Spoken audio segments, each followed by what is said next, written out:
1976 July 25 നാസയുടെ Viking 1 പേടകം ചൊവ്വയുടെ ഓർബിറ്റിൽ കൂടെ സഞ്ചരിക്കുകയാണ്. ഭൂമിയിൽ നിന്ന് കോടിക്കണക്കിന് കിലോമീറ്റർ അകലെ, ആരും കാണാത്തൊരു ലോകം. വൈക്കിങ്ങിന്റെ ക്യാമറകൾ താഴേക്ക് നോക്കി ഫോട്ടോ എടുക്കുന്നു. ലക്ഷ്യം ലളിതമായിരുന്നു: ചൊവ്വയിൽ വൈക്കിംഗ് 2 ലാൻഡറിന് സുരക്ഷിതമായി ഇറങ്ങാൻ പറ്റിയൊരു സ്ഥലം കണ്ടെത്തുക. പക്ഷേ ഫോട്ടോകൾ ഭൂമിയിലെ നാസയുടെ ലാബിൽ എത്തിച്ചപ്പോൾ ശാസ്ത്രജ്ഞർ ഞെട്ടിത്തരിച്ചുപോയി. ചൊവ്വയിലെ സൈറോണ എന്ന പ്രദേശത്ത് മണ്ണിൽ നിന്നും ഉയർന്നു നിൽക്കുന്ന ഒരു രൂപം. അതൊരു പാറയായിരുന്നില്ല. അതിന് മൂക്കുണ്ടായിരുന്നു, കണ്ണുകളുണ്ടായിരുന്നു, വായുണ്ടായിരുന്നു. ഒരു ഈജിപ്ഷ്യൻ പറവയെ പോലെ ആകാശത്തേക്ക് നോക്കി കിടക്കുന്ന ഒരു ഭീമാകാരമായ മനുഷ്യമൃഗം. ഇത് പോസിബിൾ ആണോ? നമ്മൾ ഇത്രയും കാലം ചോദിച്ചതിൻ്റെ ഉത്തരമാണോ? ചൊവ്വയിൽ മുൻപ് ഒരു സിവിലൈസേഷൻ ഉണ്ടായിരുന്നു എന്നതിൻ്റെ തെളിവ്? ഇന്നും ശാസ്ത്രലോകത്തെയും ഗൂഢാലോചന സിദ്ധാന്തക്കാരെയും ഒരുപോലെ മുൾമുനയിൽ നിർത്തിയ ദി ഫേസ് ഓൺ മാർസ് എന്ന ചരിത്രം നമ്മളിന്ന് പരിശോധിക്കുന്നു. എല്ലാവർക്കും സ്വാഗതം.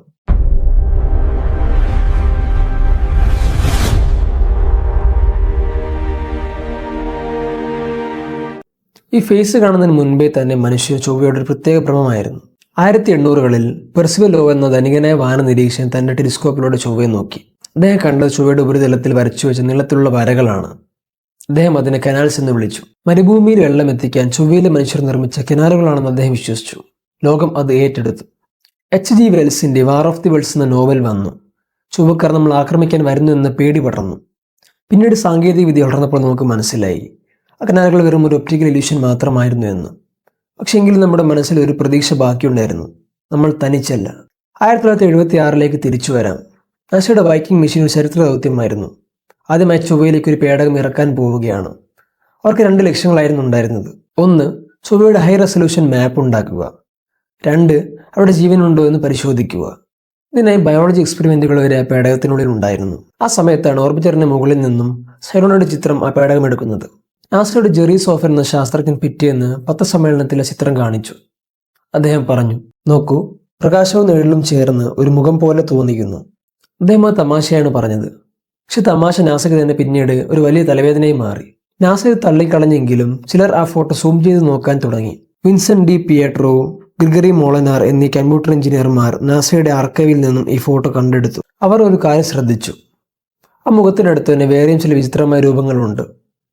5 വശങ്ങളുള്ള ഭീമാകാരമായ പിരമിഡ്, നഗരത്തിലെ ബിൽഡിംഗ്സ് എന്ന് തോന്നിക്കുന്ന ചതുരത്തിലുള്ള ഭീമാകാരമായ പാറക്കൂട്ടങ്ങൾ. അവർ അതിനെ ദി സിറ്റി എന്ന് വിളിച്ചു. ഇതെല്ലാം ഒരേ രേഖയിൽ വരുന്നതായും അവർ വാദിച്ചു. ഇത് പ്രതിദത്തമാകാൻ സാധ്യതയില്ലെന്നും ഇത് ഏതൊരു ബുദ്ധിയുള്ള ജീവികൾ നിർമ്മിച്ച ഒരു കോംപ്ലക്സ് ആണെന്നും അവർ ഉറപ്പിച്ചു. ഇവിടെയാണ് റിച്ചാർഡ് സി ഹോഗ്ലാൻഡ് എന്ന വ്യക്തി വരുന്നത്. അദ്ദേഹം ഈ വിഷയം ഒരു ആഗോള ചർച്ചയാക്കി മാറ്റി. അദ്ദേഹം ഐക്യരാഷ്ട്രസഭയിൽ വരെ പോയി ഇതിനെക്കുറിച്ച് സംസാരിച്ചു. അദ്ദേഹം പറഞ്ഞത് ഇതാണ്: ചൊവ്വയിൽ പണ്ടൊരു വലിയ സംസ്കാരം ഉണ്ടായിരുന്നു. അവർക്ക് ഗണിതശാസ്ത്രം അറിയാമായിരുന്നു.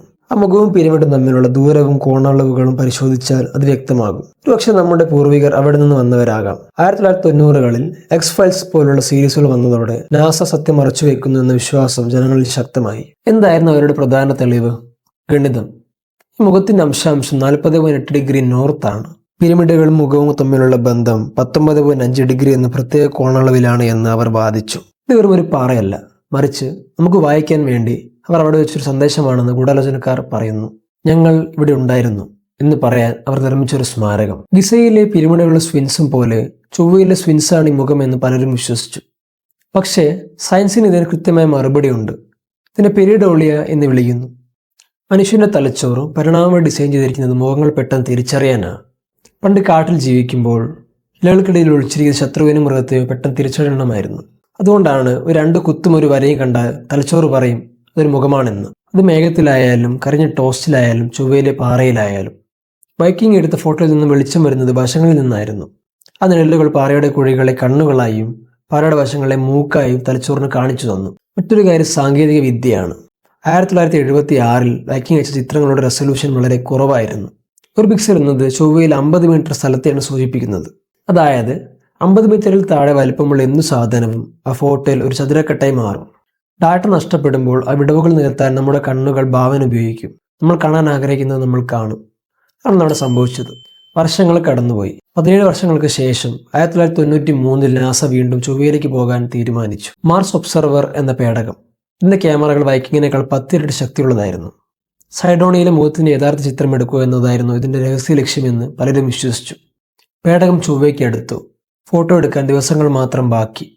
പെട്ടെന്ന് 1993 ഓഗസ്റ്റ് 21 പേടകവുമായുള്ള ബന്ധം നഷ്ടപ്പെട്ടു. നാസ പറയുന്നത് ഇന്ധന ടാങ്ക് പൊട്ടിത്തെറിച്ചു എന്നാണ്. പക്ഷെ ഗൂഢാലോചനക്കാർ പറഞ്ഞു, അല്ല, നാസ മനഃപൂർവ്വം ബന്ധം വിച്ഛേദിച്ചതാണ്. അവർ സത്യം കണ്ടു. അത് ലോകത്തെ അറിയിക്കാൻ അവർക്ക് ഭയമാണ്. ഈ സംഭവം സംശയങ്ങളെ ഇരട്ടിയാക്കി. അങ്ങനെ 1998 എത്തി. നാസയുടെ പുതിയ പേടകം മാർസ് ഗ്ലോബൽ സർവേയർ ചൊവ്വയിലെത്തി. ഇത്തവണ നാസയ്ക്ക് മേൽ വലിയ സമ്മർദ്ദമുണ്ടായിരുന്നു. ആ മുഖത്തിന്റെ ഫോട്ടോ എടുക്കണമെന്ന് ജനങ്ങൾ ആവശ്യപ്പെട്ടു. നാസ അതിന് തയ്യാറായി. 1998 ഏപ്രിൽ 5 പേടകം സൈറോണിന്റെ മുകളിലൂടെ പറന്നു. പഴയ ക്യാമറയേക്കാൾ 100 മടങ്ങ് ക്ലാരിറ്റിയുള്ള പുതിയ ക്യാമറകൾ. ആ ഫോട്ടോകൾ ഭൂമിയിൽ ലഭിച്ചു. ജെറ്റ് പ്രൊപ്പൽഷൻ ലാബിലെ സ്ക്രീനിൽ ആ ചിത്രം തെളിഞ്ഞു. സത്യം കൈപ്പേറിയതായിരുന്നു. ആ ഫോട്ടോകൾ വന്നപ്പോൾ ലോകം നിരാശയിൽ മുങ്ങി. അവിടെ മുഖമില്ലായിരുന്നു, അവിടെ കണ്ണുകളില്ല, മൂക്കില്ല. അവിടെ ഉണ്ടായിരുന്നത് കാലപ്പഴക്കം കൊണ്ട് തേയ്മാനം വന്ന വലിയൊരു മല മാത്രമായിരുന്നു. പണ്ട് കണ്ണുകളായി കണ്ടത് ഒരു കുഴിയായിരുന്നു, വായായി കണ്ടതോ ഒരു നിഴലുമായിരുന്നു. 2001 ഇതിലും മികച്ചൊരു ഫോട്ടോ എടുത്തു. ലേസർ അൾട്ടിമീറ്റർ MOL ഉപയോഗിച്ച് അതിൻ്റെ ഒരു 3D രൂപം ഉണ്ടാക്കി. അത് വെറും ഒരു പാഴ്ഭൂമിയാണ്. ചുറ്റും കണ്ട നഗരം വെറും പാറക്കൂട്ടങ്ങൾ മാത്രമാണെന്നും തെളിഞ്ഞു. അങ്ങനെ ദി ഫേസ് ഓൺ മാർസ് എന്നേക്കുമായി ഇല്ലാതായി. ആ മുഖം വ്യാജമായിരുന്നു. പക്ഷേ അത് നമുക്കൊന്ന് ഊർജം ചെറുതല്ല. ആ ഫോട്ടോ കാരണമാണ് ചൊവ്വയെക്കുറിച്ച് പഠിക്കാൻ ഇത്രയും അധികം ആളുകൾ മുന്നോട്ട് വന്നത്.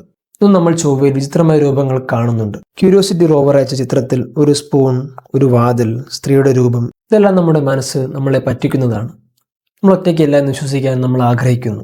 ഒരുപക്ഷെ ചൊവ്വയിൽ ജീവൻ ഉണ്ടായിരുന്നിരിക്കാം. പക്ഷേ അതുപോലെ നഗരങ്ങളിലല്ല, മറിച്ച് മണ്ണിനടിയിൽ സൂക്ഷ്മാണുക്കളുടെ രൂപത്തിൽ ഒളിച്ചിരിപ്പുണ്ടാകാം. ആ സത്യത്തിലുള്ള യാത്ര തുടരുകയാണ്. ഇത്രയും നേരം കണ്ടത് ചൊവ്വയിലെ മുഖത്തിന്റെ കഥയാണ്. അടുത്ത വീഡിയോയിൽ ബഹിരാകാശത്തിന്റെ ഗൂഢതയെക്കുറിച്ച് നമുക്ക് കാണാം.